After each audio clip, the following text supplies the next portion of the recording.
Aos vencedores, o saco de batatas. Eu começo a minha aula com essa frase que tem tudo a ver com essa obra aqui. Logo no início da obra, vocês perceberam que Quincas Borba conversa muito com Rubião a respeito de um princípio filosófico chamado humanitas.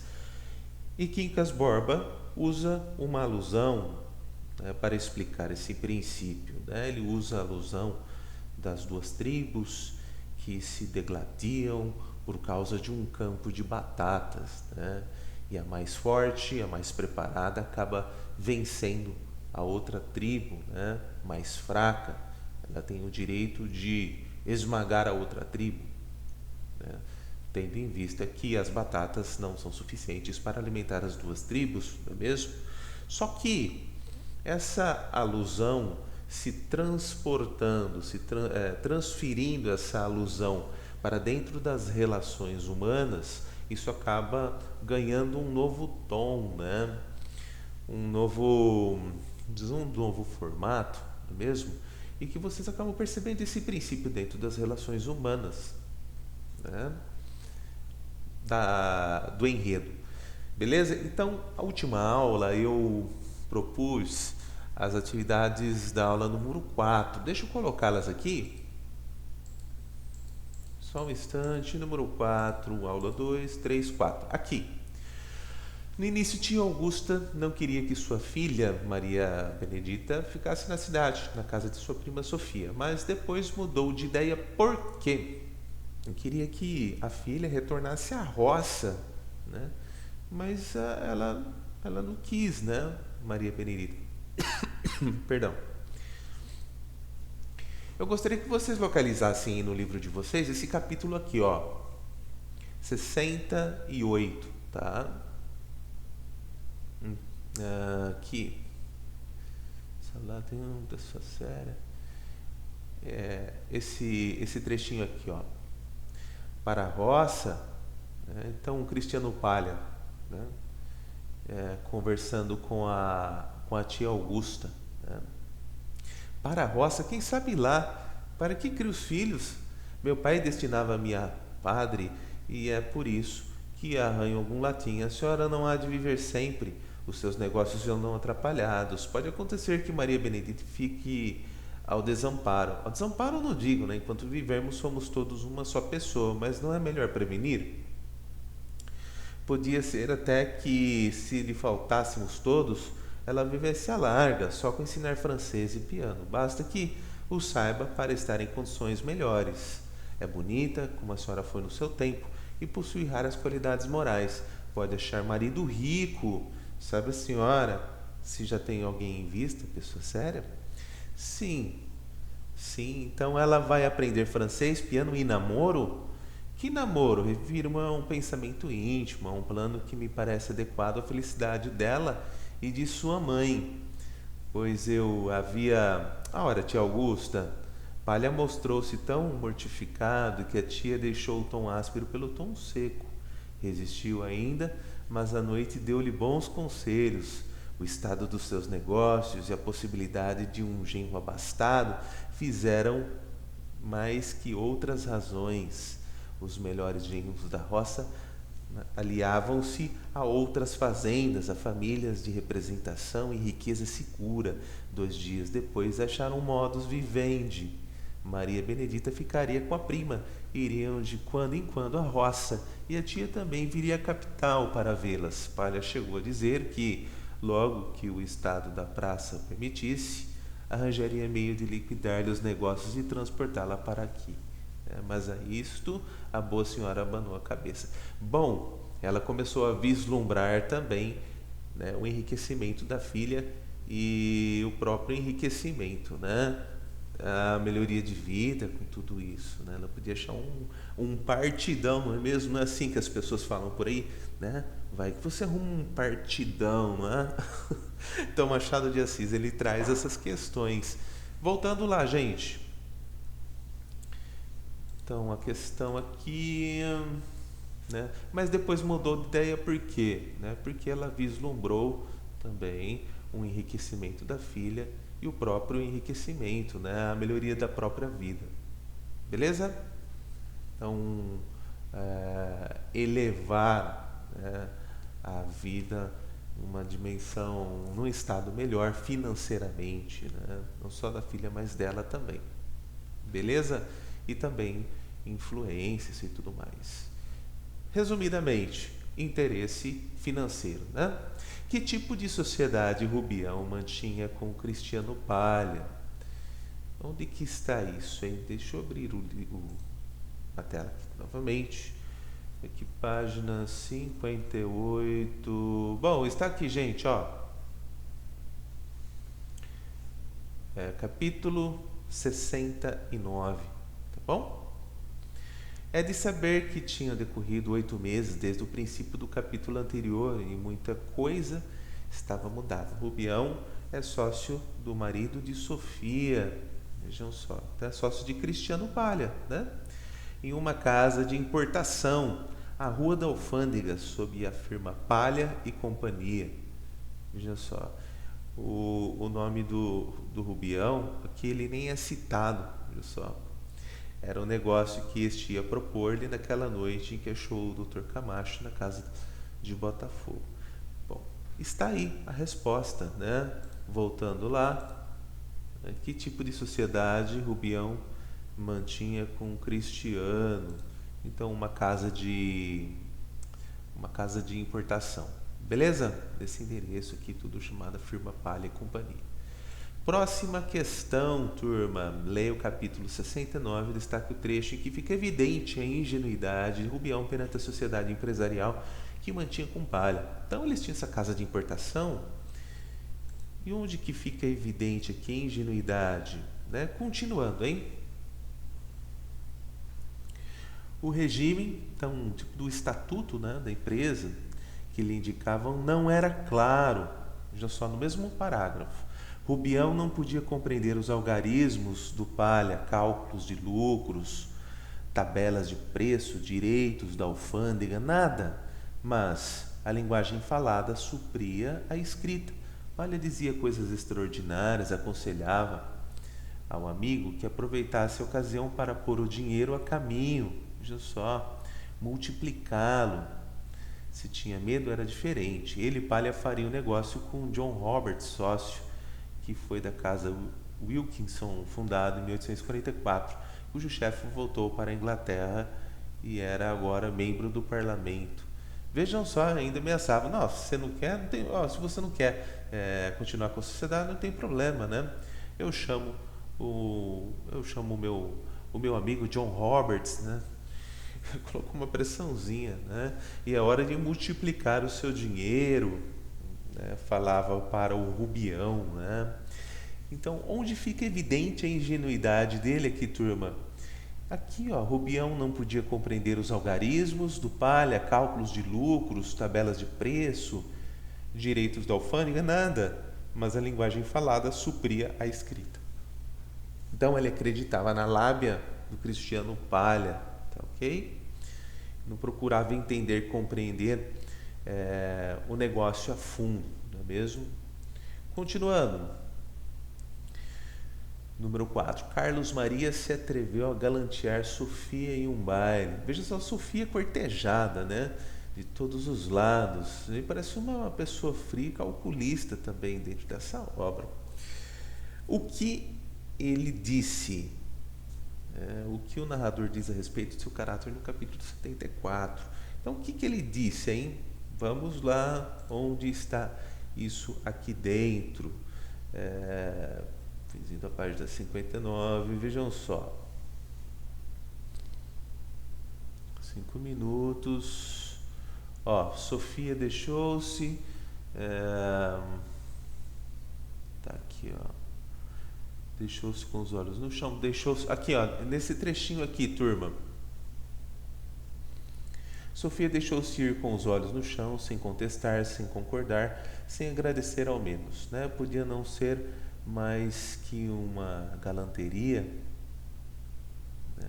Galanteria e as galanterias de uso que se agradeçam. Já lhe tinha ouvido outrora palavras análogas, dando-lhe a primazia entre as mulheres deste mundo. Deixou de as ouvir durante 6 meses. 4. que ele gastou em Petrópolis, 2 em que ele não apareceu. Ultimamente, que tornou a frequentar a casa, a dizer-lhe finezas daquelas, ora em particular, ora à vista de toda a gente. Deixou-se ir, e ambos foram andando calados, calados, calados, até que ele rompeu o silêncio, notando-lhe que o mar, defronte à casa dela, batia com muita força na noite anterior. Veja só que ele confessou, nossa, o mar batia com muita força na noite anterior, defronte à sua casa.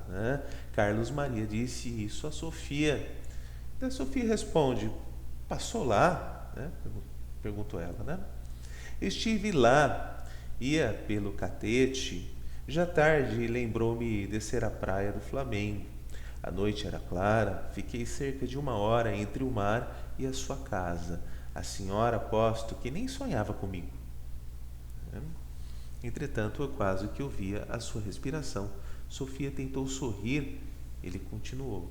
O mar batia com força, é verdade, mas o meu coração não batia menos rijamente, com esta diferença que o mar é estúpido, bate sem saber porquê, e o meu coração sabe que batia pela senhora. Oh, murmurou Sofia. Vejam só. Então, isso acaba respondendo a questão aí, gente? Carlos se atreveu a galantear Sofia. O que ele disse? Ele disse isso daqui, esse trechinho aí que eu acabei de ler, tá? O mar batia com força, tudo. Beleza? É claro que ele inventou essa história. Depois vocês que leram aí essa parte, que eu pedi, vocês viram que ele estava mentindo porque uma pessoa leviana, gostava de brincar com os sentimentos das pessoas, Isso que transparece a obra, Continuando na questão, o que o narrador diz a respeito de seu caráter no capítulo 74. Então, 74, vamos lá para o início da página 60, 60, acho que eu marquei aqui, 63, perdão. 63, aqui, Tá, esse capítulo aqui, 74. Beleza? Localizem aí o capítulo 74. Na véspera figurava Sofia. Parece até que foi o principal da reconstrução, a fachada do edifício. Larga e magnífica. Carlos Maria saboreou de memória toda a conversação da noite. Veja só, ele relembrou com um certo prazer. Mas quando se lembrou da confissão de amor, sentiu-se bem e mal. Era um compromisso, um estorvo, uma obrigação, e posto que o benefício corrigisse o tédio, o rapaz ficou entre uma e outra sensação, sem plano, ao recordar-se da notícia que lhe deu de haver ido à praia do Flamengo. Na outra noite, não pôde suster o riso, porque não era verdade. Então ele mentiu, Ele foi mentiroso, Nascer ali a ideia da própria conversação, mas nem lá foi nem pensar nisso. Afinal, susteve o riso e até arrependeu-se dele. O fato de haver mentido trouxe-lhe uma sensação de inferioridade que o abateu. Chegou a pensar em retificar, corrigir, consertar o que lhe dissera logo que estivesse com Sofia, mas reconheceu que a emenda era pior que o soneto e que há bonitos sonetos mentirosos. Vejam só, ainda encontra algum valor na mentira, A emenda era pior que o soneto, quer dizer que muitas vezes é preciso não tentar remediar certas situações, porque você acaba piorando, Depressa ergueu a alma, viu de memória a sala, os homens, as mulheres, os leques impacientes, os bigodes despeitados. Estirou-se todo num banho de inveja e admiração, de inveja alheia. Note-se bem, ele carecia desse sentimento ruim. Ele necessitava da inveja. A inveja e a admiração dos outros é que lhe davam ainda agora uma delícia íntima. Então ele invejava, dar a entender aqui que ele invejava Cristiano por ele ter uma mulher bonita, não é mesmo? E cortejava Sofia. Interessante, Continuando aqui, vamos ver, capítulo... Porque Rubião tinha Carlos Maria como um rival. Na página... Deixa eu ver aqui. Fácil, né, turma? Depois disso, 61. Ó, localizem o capítulo 70. Aqui, ó, no finzinho. Tem o primeiro parágrafo, né, o segundo. Finzinho do segundo parágrafo, mais a possibilidade de um rival de fora veio atordoá-lo. Aqui é que o ciúme trouxe ao nosso amigo uma dentada de sangue. Vejam só. Para vocês entenderem, o Carlos Maria não tinha notícia da longa paixão do mineiro, guardada mortificado. Mineiro, o Rubião, né? Mortificada, não se podendo confessar a ninguém, esperando os benefícios do acaso, contentando-se de pouco da simples vista da pessoa, dormindo mal às noites, dando dinheiro para as operações mercantis, que ele não tinha ciúmes do marido, né? Nunca a intimidade do casal lhe excitara os ódios contra o legítimo senhor. Claro, o marido, né? E lá iam meses e meses sem alteração do sentimento nem morte da esperança. Mas depois a possibilidade desse rival, Carlos Maria, né, acabou entrando aí no meio dessa história, né, veio atordoá-lo, né, porque e ficou enciumado aí, né. Tinha Carlos Maria como um rival, né. Ambos disputavam a mesma coisa, vejam só. É como se fosse aquela tribo, né? As duas tribos citadas lá no comecinho por Quincas Borba, não é mesmo, turma? Beleza? Por causa de ciúmes, os dois, ambos se interessavam por Sofia. Próxima, leia o capítulo 76 e responda como a personagem Carlos Maria é retratada segundo o narrador. Então vamos lá, página 64. Como ele é retratado? Vejam só. É lógico que dá a entender já, né, como que o narrador retrata Carlos Maria. O trecho que a gente acabou de ler, né, diz muito sobre a personagem, né? Então vejam só aqui, ó, no capítulo 74. Parece que foi a principal reconstrução, conversa não. Ó. Deixa eu ver. 64 é aqui, tinha me enganado aqui, ó. A derradeira dela vinha todas dinheiro do leito de Carlos, ó. A derradeira delas foi a de Vicente Sofia, escutou ainda namorado, mas sem o alvoroço do princípio, porque a lembrança das outras donas, pessoas de qualidade, diminuía agora a importância desta. Contudo, não podia negar que era muito atrativa e que valsava perfeitamente. Vejam só, considerava a Sofia muito atrativa e valsava muito, né? Chegaria a amar com força. Nisto apareceu-lhe outra vez a mentira da praia, né? Levantou-se aborrecido da cama. Quem diabo me mandou dizer semelhante coisa, hein? Né?